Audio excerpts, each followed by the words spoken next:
ቅልብጭ ያለ ጥንቅቅ ያለ ሁለት ሀሳብ አከራዮችም የቤት ኪራይ ለመጨመር ተከራዮች ደግሞ ምን ያክል የቤት ኪራይ ይጨመርብናል በሚለው ስጋት ውስጥ ኪሳራ ውስጥ እንድትገባ መገፋፋት ማለት ነው። የኢትዮጵያ ብቻ ሳይሆን አክቹአሊ ሌሎች የአፍሪካ ሀገሮችም በዚሁ ችግር ተጠቅሰዋል። ምርት ተሸጠ ሲባል እንደው ዝም ብሎ አይሸጥም። ከማሳ መሰብሰብ ወይ 130 ሚሊዮን ባለበት ሀገር ውስጥ እኔ አሁን ቁጥሩን ራሱ ሚዲያ ላይ ለመናገር ያሳፍራል። የገበያ እድሉ ግን እንዳለ መረዳት ይቻላል። ኮስትም ላይ የምርት ኮስትም ላይ ዝቅተኛ ወጪ ነው። በባቡር ትራንስፖርት ታሪካችን ስትመለከቱ በአፍሪካ ቀደምቶች ወደ መንግስት መጣ ሲባል እዳው ወደ ኢትዮጵያዊ ህዝብ ዞረ ማለት አንድ ለእናቱ በሆነ ፕሮጀክት ነው የቀጠለ በጋራ የማልማት እቅድ ነው የወሰነ ለሚጠጉ ዜጎች የስራ ዕድል ፈጥሯል። ግማሽ ኢትዮጵያውያን እንደማለት ፕሮሰስ አድርጎ ለመስራት እና ለመጨረስ የምንሄድበት ሂደት ምንም ከቻይና ጋር የሚያገናኘው ምንም ነገር የለም። ሀብት የማፍራት መብት የሚባል ትርፋችንን ከ9.3 ወደ 33.5 አሳድጎልናል። እንዴት ነው ፕሮጀክት የመፈጸም አቅማችን ኢንዘሎንግራን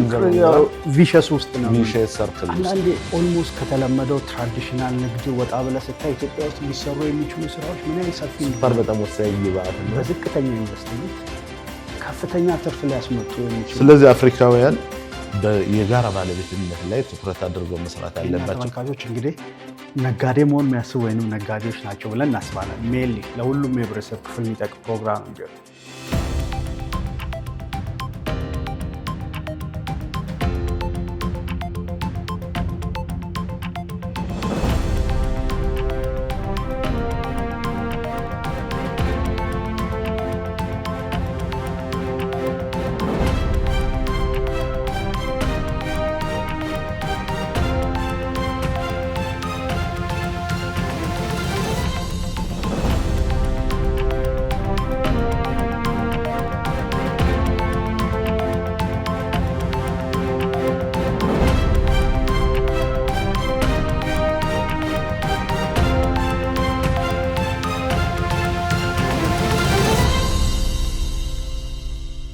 ጤና ይስጥልን ተመልካቾቻችን እንደምንሰንብታችኋል። ይህ ቅንጣት የቢዝነስ ፖድካስት ነው። በንግድና ምጣኔ ሀብት ላይ ትኩረቱን አድርጎ በመርካቶ ቲቪ የተዘጋጀ ወደ እናንተ የሚደርሰው ቅንጣት ፖድካስትን አዘጋጅተን የምናቀርብላችሁ ኃይሉ በላይና ሰለሞን ጥላሁን። ጤና ይስጥልኝ ተመልካቾቻችን እንደምንሰነበትክ ሰው ኃይል እንደሰነበትክ ሁሉ አማን። ያው እንግዲህ በሳምንቱ ንግድና ምጣኔ ሀብት ላይ ትኩረት አድርጎ የሚቀርበውን ፕሮግራማችንን ለመጀመር ተዘጋጅተናል። እንግዲህ አንተ እጅ ላይ ምን አለ? አመሰግናለሁ። እንግዲህ ፕሮግራሙን በመክፈቴ ደስ ብሎኛል። ኃይል የመጀመሪያው ዜና እጅ ላይ ያለው እንግዲህ የኢትዮጵያ መንግስት ራሱን የቻለ አዲስ ኤክስፖርት የሚያደርግ ባለስልጣን ለማቋቋም ዝግጅቴን ጨርሻለሁ ብሏል። እንግዲህ እንደ ምክንያት የቀረበው ኢትዮጵያ እስካሁን ያላት እንደምታስታውሰው ተመልካቾቻችንም እንደምታስታውሱት ባለፈው ሳምንት የኢትዮጵያ አጠቃላይ ኤክስፖርት የ9 ወር አፈጻጸም ወደ 8.75 መድረሱ በጥቅል የ10 ቢሊዮን ኤክስፖርት መታቀዱን ታስታውሳላችሁ። ነገር ግን ኤክስፖርቱ እንደ ጥቅል እድገት ቢያሳይም በተናጠል በእያንዳንዱ ሴክተር ያለውን ግምገማ በሚደረግበት ሰዓት የመጠን መቀነስ አሳይቷል ነው የሚባለው። የገንዘቡ መጠን መጨመር ዓለም አቀፍ የሆነ ኢንፍሌሽን በመጨመሩ የመጣ የገንዘብ መጨመርና የተወሰኑ ምርቶች ላይ የተንጠለጠለ ነው። በአጠቃላይ ሲታይ ግን አክሮስ ሴክተር ያለው የኤክስፖርት ምጣኔ በኢንተርምስ ኦፍ ኳንቲቲ ዝቅተኛ ነው የሚል ነው። ከዚህም በመነሳት ራሱን የቻለ የኤክስፖርት ባለስልጣን ይቋቋም የሚል ሀሳብ ጠቅላይ ሚኒስትር ቢሮ ቀርቦ እንግዲህ በ2019 በሚጀምረው የበጀት ዓመት ከሐምሌ 1 በኋላ ተፈጻሚ ይሆናል ተብሎ ይጠበቃል። እንግዲህ እንደምታስታውሰው ኃይል 3298 መሰል ባለስልጣን ነበራት ኢትዮጵያ 98 ላይ ተቋቋመ። 2005 ላይ ይሄ ፈርሶ የተለያዩ ተበታትነው እንዲተዳደር ተደርጓል። ቡናን በተመለከተ ግብርና ሚኒስቴር የቡና ባለስልጣን፣ ማዕድንን በተመለከተ ማዕድን ባለስልጣን። እነዚህ በተበጣጠሰ ሁኔታ የሚመራ ኤክስፖርት ሀገሪቷ ካስቀመጠችው ግብና እያደገ ከሚሄድ ተልዕኮ አንጻር ተገቢውን ውጤት አያመጣም ተብሎ ስለታመነ ነው። እንግዲህ አዲስ የሚቋቋመው ባለስልጣን ቀጣይነት ያለውን የምርት ስብጥሮችን የሚያጠና መዳረሻ ማርኬቶችን የሚያይና ይሄንን ለመምራት የሚያስችል ቴክኒካልም ካፓሲቲ ባላቸው ሰዎች ይቋቋማል ተብሎ ይታሰባል። አይ ቲንክ ይበል የሚያሰኝ ወሬ ይመስላል። ምን ትላለህ? ልክ ነው ሰው እንግዲህ ሀገራችን የተለያዩ ምርቶችን ነው ለዓለም ገበያ ኤክስፖርት የምታደርገው። እነዚህ ምርቶች የተለያየ ባህሪ ያላቸው የገበያ መዳረሻቸው ቢሆን የተለያየ ነው። ስለዚህ ጠቅለል ባለ አንድ ብቁ ተቋም ኤክስፖርቱን መምራቱ ምናልባት አስፈላጊ የሆነበት ወቅት ላይ የደረስን ይመስለኛል። ሶል እኔ ጋር ያለውም ዜና ልክ የዚህን ባለስልጣን ተቋም መቋቋሙን የሚያበረታታ ይመስላል። ምን ይላል ዜናው? የአጠቃላይ የሆርቲካልቸር ሴክተር የሚፈልገው ልዩ መሰረተ ልማት ባለመሟላቱ ምክንያት አጠቃላይ በአፍሪካ የሆርቲካልቸር ኤክስፖርት ቢዝነስ እየተጎዳ እንደሆነ የሚያስቀምጥ መረጃ ነው እጄ ላይ ያለው። እንግዲህ ሆርቲካልቸር ስንል አበባ፣ ፍራፍሬን፣ አትክልቶችንና አንዳንድ የቅመማ ቅመም ምርቶችን ይመለከታል። እንደምታውቀው ስለ አበባና ፍራፍሬዎች በተለይ ልዩ የሆነ የሎጂስቲክስ መሰረተ ልማት ይፈልጋሉ። ምንም እንኳን ይሄ ሴክተር በኢትዮጵያ ከቅርብ ጊዜ ወዲህ እድገት እያሳየ ለሀገሪቱ የውጭ ምንዛሬም የራሱን አስተዋጽኦ እያደረገ ያለ ሴክተር ቢሆንም አሁን ግን በከፍተኛ የጭነት ማጓጓዣ ወጪ ባልተሟላ የቀዝቃዛ ሰንሰለት ወይም ኮልድ ቼን በምንለው መሰረተ ልማት ምክንያት ፈተናዎችን እየተጋፈጠ ነው ይላል። የኢትዮጵያ ብቻ ሳይሆን አክቹዋሊ ሌሎች የአፍሪካ ሀገሮችም በዚሁ ችግር ተጠቅሰዋል። ስለዚህ የኤክስፖርት ምርቶችን አይነት ባህሪያቸውን ለይቶ በቂ መሰረተ ልማት እንዲሟላላቸው ተግዳሮቶቻቸው ምንድነው? በተበታተነ መልኩ ሳይሆን የሀገሪቱ የውጭ ገበያ ድርሻ ተግዳሮቶች ምንድናቸው የሚለውን ለይቶ የመፍትሄ አቅጣጫ የሚያመላክት አንድ ራሱን የቻለ ተቋም መኖሩ ምናልባት የሀገሪቱን ኤክስፖርት በገበያ ድርሻ ለማስፋት በምርት አይነት ለማሰባጠርና ያለውን የውጭ ምንዛሬ ችግር ለመፍታት ወሳኝ እርምጃ ሊሆን ይችላል ብዬ አስባለሁ። በትክክል እንግዲህ የዚህ አውቶሪቲ መቋቋም አንተ ከያዝከው መሰረተ ልማት አንፃር አንድን ነገር ለመሸጥ አሁን ብዙ ጊዜ የምናየው የሆነ ምርት ተሸጠ ሲባል እንደው ዝም ብሎ አይሸጥም። ከማሳ መሰብሰብ ወይም ከኢንዱስትሪ ማውጣት፣ ያንን መከዘን፣ ከዛ ያንን ከእንደገና ፓኬጅ ማድረግ፣ ኮንሶሊዴሽን፣ ዲኮንሶሊዴሽን፣ ከዛ የትራንስፖርት አክሰስ አለው እና እነዚህም ላይ ጥቅል የሆነ ሰጀሽን ይሰጣል ብለን እናስባለን። ነገር ግን ከአትክልትና ፍራፍሬ ጋር ተያይዞ ታስታውሳለህ፣ በቅርቡ እኛም ከስራችን ጋር በተገናኘ መረጃ ለመጠየቅ አስበን ነበር። ምን ያህል የኮልድ ቼን ያላቸው ኮንቴነሮች አሉ፣ ሪፍ የሚባሉት ኮንቴነሮች እነ ሙዝ፣ አቮካዶ መሰል በስፋት እየተመረተ ነው። እነዚህ ምርቶች ለማጓጓዝ የመሰረተ ልማት ያስፈልጋል። ኖት ኦንሊ ምርቱን በማጓጓዝ ሂደት ላይ ብቻ ሳይሆን ስቶርም ለማድረግ ምን ያህል የመሰረተ ልማት አለን ብለህ ስታስብ 130 ሚሊዮን ባለበት ሀገር ውስጥ እኔ አሁን ቁጥሩን ራሱ ሚዲያ ላይ ለመናገር ያሳፍረኛል እውነት ለመናገርና ግን አንድ ነገር ግልጽ ነው፣ እዚህ ላይ ከፍተኛ ስራ መሰራት እንዳለበት የሚያሳይ ነው። ትንንሽ የሚመስሉ ግን ክሪቲካል የሆኑ እርምጃዎች ከመሆናቸው አንጻር የዚህ ባለስልጣን እንግዲህ እዚህም ላይ የራሱን የሆነ ጠጠር ያኖራል ብለን እናስባለን። ልክ ነው። ሰው እንግዲህ ለምሳሌ ምን ይላል መረጃው? አውሮፓ በየዓመቱ ወደ 55 ሚሊዮን ቶን አትክልትና ፍራፍሬ ትፈልጋለች፣ ኢምፖርት ታደርጋለች ይላል። እንግዲህ ይሄ ለአፍሪካ በጣም ቅርብ ገበያ ነው ማለት ነው። በሌላ መልኩ አፍሪካ ካለ አትክልትና ፍራፍሬ ምርት ካላት ምቹ ሪሶርሶች አንጻር ኢኮሲስተሙ እንዳለ ኢኮሲስተም በተለይ ኢትዮጵያ ደግሞ በጣም ልዩ ቫራይቲ ያለው የአየር ንብረት የተለያዩ ምርቶችን ሊያመርት የሚችል የአየር ንብረት አለ። እንግዲህ ማነቆ አሁን የኤክስፖርቱ ማነቆ ኦልሞስት ከሎጂስቲክሱ ጋር እንዳልከው አንተ ከሎጂስቲክሱ ጋር የተያያዘ ነው ማለት ነው። ስለዚህ ትኩረት አድርጎ እነዚህ ነገሮች በተለይ አትክልትና ፍራፍሬ ላይ የአቅርቦት ሰንሰለቱን መሰረተ ልማት የሚያሟላ ለገበያው በቀላሉና ኮንሲስተንት የሆነ ሰፕላይ ማቅረብ የሚቻልበትን እድል ማመቻቸት ከተቻለ የገበያ እድሉ ግን እንዳለ መረዳት ይቻላል ማለት ነው። ዴፊኒትሊ እንግዲህ አውሮፓ ሜዲትራኒያን ሲን ስታልፍ ከሞሮኮ ስፔን ድረስ እኮ 20 ኪሎ ሜትር ነው የሚባለው።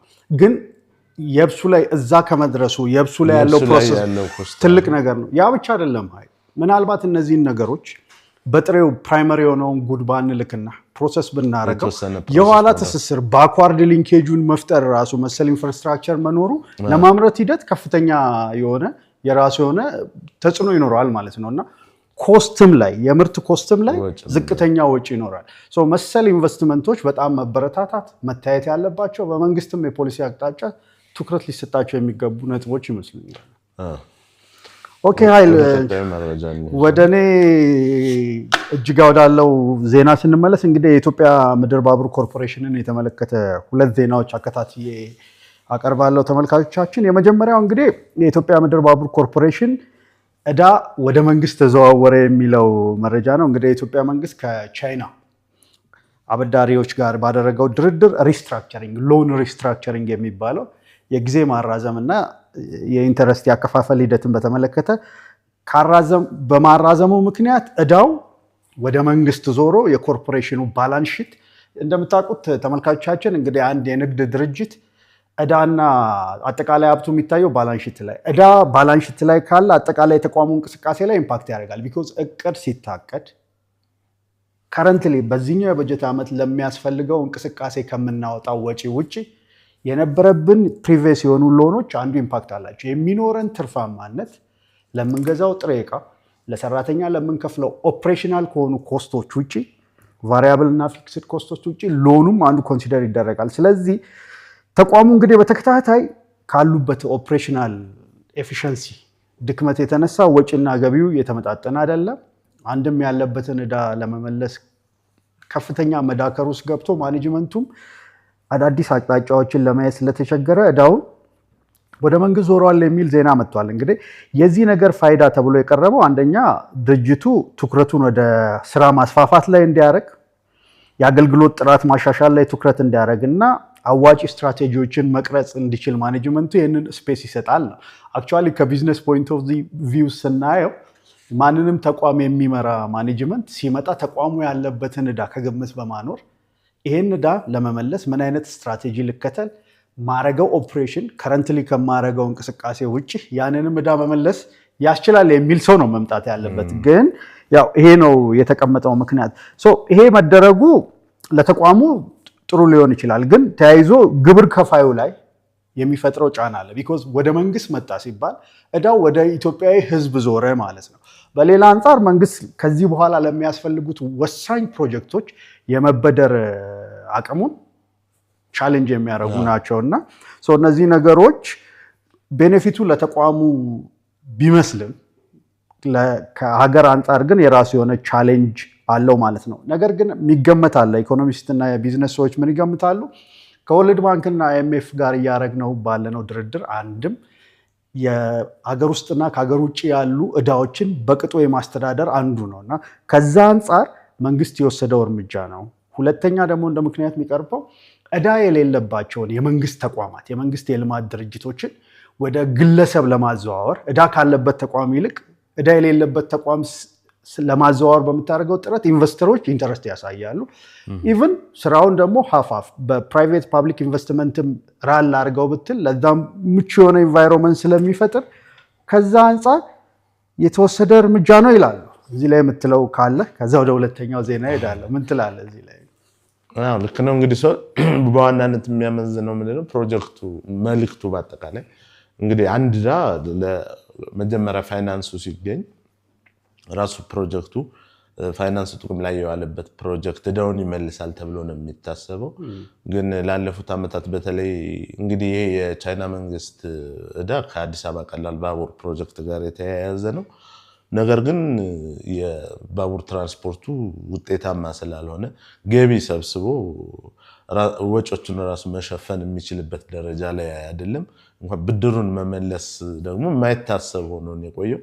ስለዚህ ዕዳው ወደ መንግስት ወደ ገንዘብ ሚኒስቴር የተዛወረበት አብይ ምክንያት ያ ነው። ለረጅም ዓመታት ምንም እስካሁን ድረስ ምንም የተከፈለ ዕዳ ስለሌለ ወደፊትም ደግሞ ይከፈላል ተብሎ ስለማይጠበቅ ይመስለኛል። እንግዲህ ለምንድን ነው ይሄ የሆነው ብለን ካልን ወይ መጀመሪያ ላይ የፕሮጀክቱ ጥናት ሲደረግ ችግር ነበረበት ማለት ነው። በዚህ ረገድ እንግዲህ አበዳሪ ፋይናንሰሮችም አብረው ይወቀሳሉ።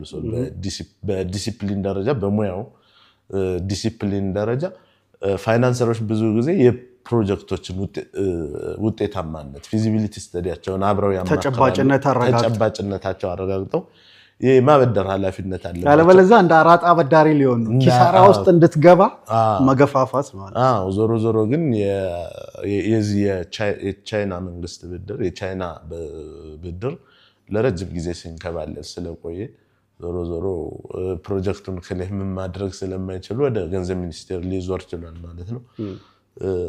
ስለዚህ ወደሚቀጥለው ዜና ኦኬ ሁለተኛውም ዜና ከዚሁ ከምድር ባቡር ኮርፖሬሽን ጋር የተያያዘ ዜና ነው ያለው ተመልካቾቻችን።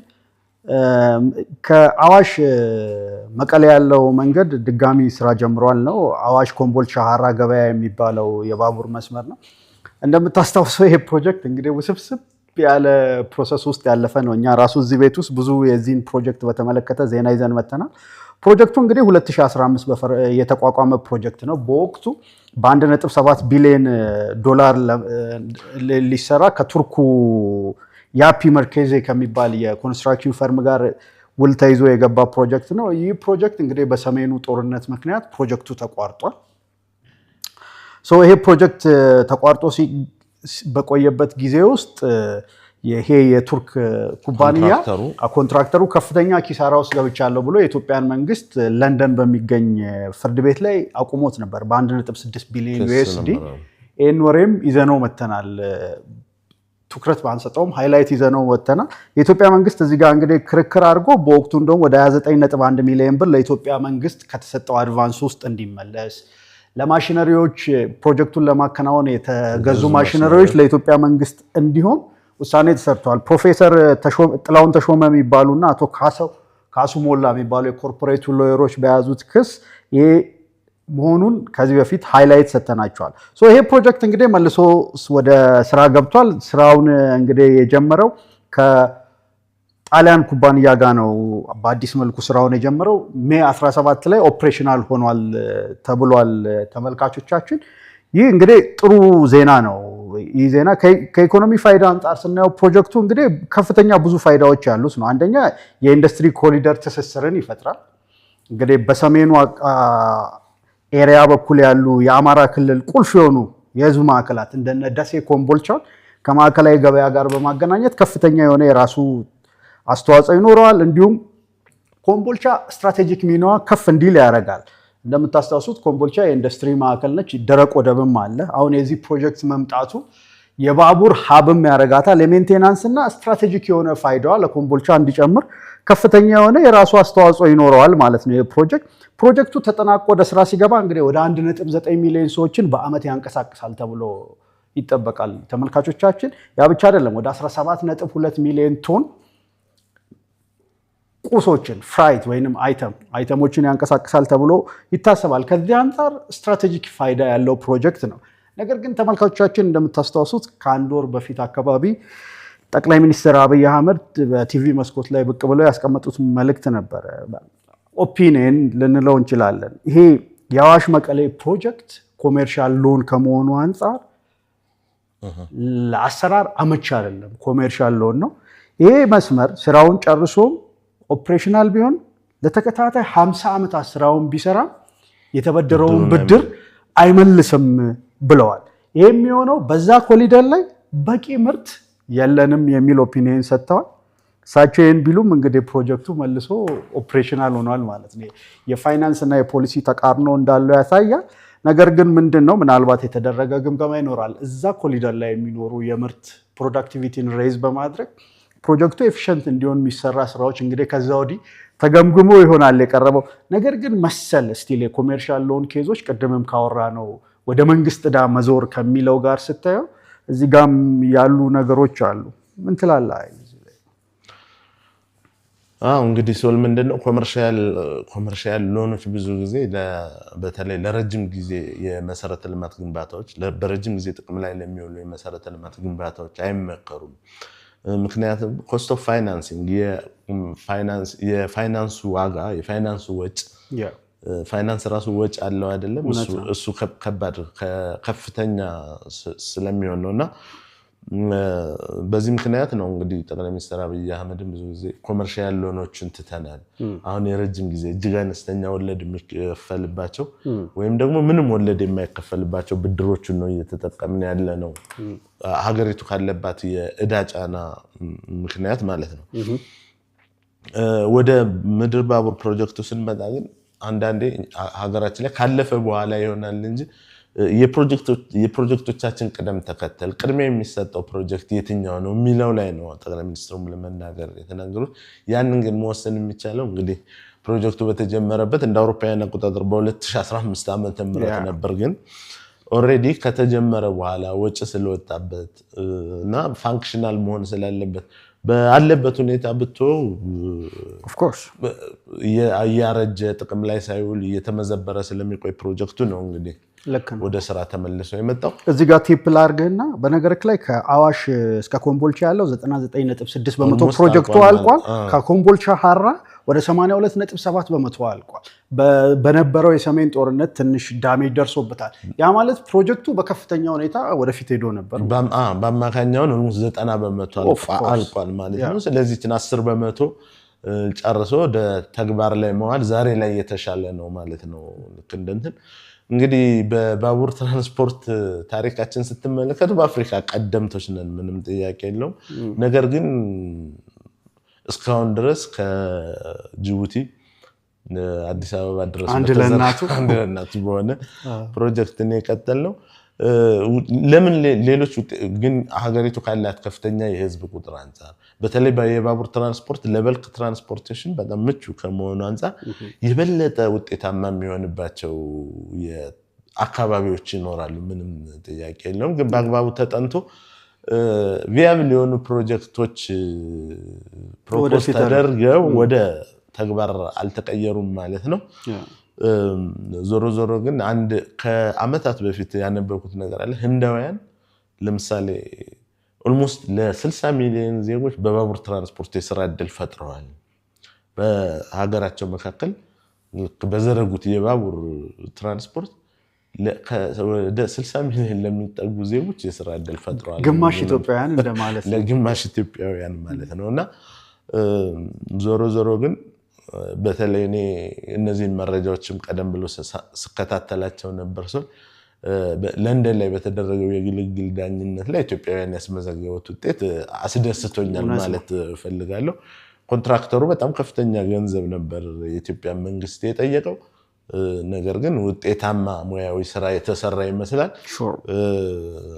ለሀገር ውጤቱ ለሀገር አዎንታዊ ሚና ነበረው። እንግዲህ ፕሮጀክቱም ወደ እንቅስቃሴ የገባው ይህንን አዎንታዊ ውጤት ተከትሎ ይመስለኛል። ባለሙያዎችን ምስጋና ይገባቸዋል ማለት እፈልጋለሁ።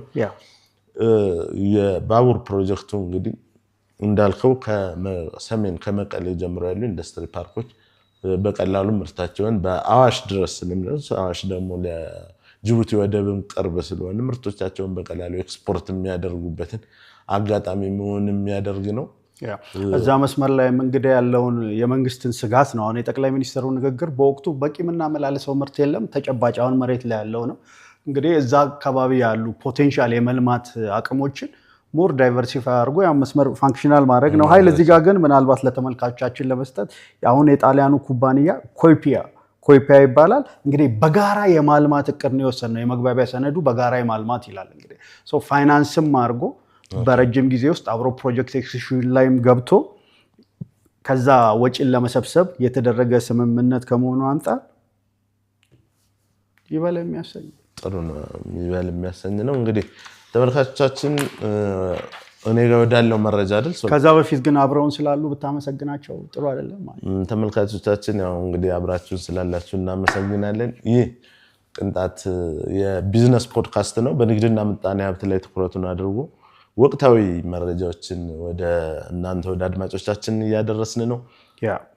እንግዲህ ተመልካቾቻችን ሲፈልጉን የት እንደሚያገኙን ግልጽ ነው። ከስር በሚሄደው የስልክ መስመር ልደውሉልን ትችላላችሁ። በዚህ ርዕስ ላይ አውሩ ካሉን ለነሱ ቴለርድ የሆነ ርዕስ መርጠን የአብላጫውን ድምፅ ይዘን በዛ ላይ ስፔሻል የሆኑ ፕሮግራሞችንም እንሰራለን፣ ልናዘጋጅ እንችላለን። ካፍታ ቆይታ በኋላ ተመልሰን እንመለስ።